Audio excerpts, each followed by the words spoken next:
Thank you. Welcome back to Town Meeting. We're talking about child beauty pageants.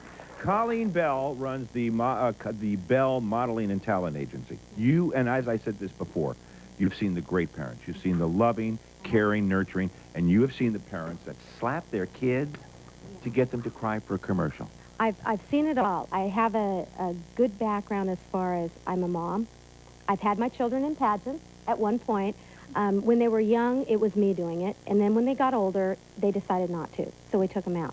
But I don't think any parent can seriously say under the age of 4 that it's the child wanting it. I'm fixated on this slapping. Okay. I had asked some very young children to go to an audition for a commercial, and I made the mistake. It was my mistake. I made the mistake of telling the parents that the baby needed to cry, that the baby was supposed to cry.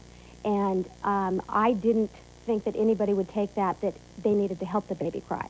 And so when the audition came up, I got a call from the director the next day, and they had said, we need to let you know that there was a mother there that slapped her child to make it cry, and she did it while the camera was rolling.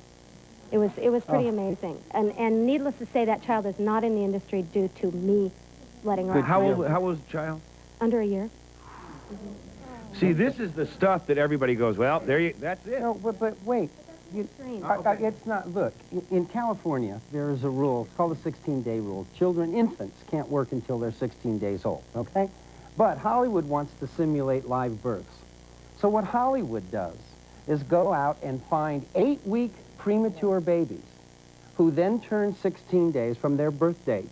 They're still 6 weeks short of being full term, hires them, smears them with the KY cream and jelly, and steps back and lets them cry and get cold and thinks that that's okay. That happened on ER. I'm not lying about that. It is a consistent feature. These people that employ children and infants particularly, they don't care. Babies are props to them. You know, what I've been hearing, I think the bottom line is, you know, it takes the parent to realize, you know, when to say, you know, enough is enough and so forth. But I was kind of wanting to get the opinion on the... And I think that's well for the gymnastics team in the U.S. Olympics.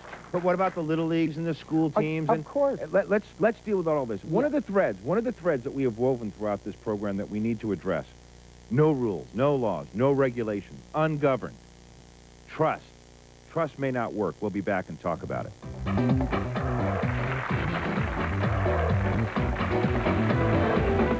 Trust that parents are always going to do the right thing. Stay with us. We'll be back and talk about that. Don't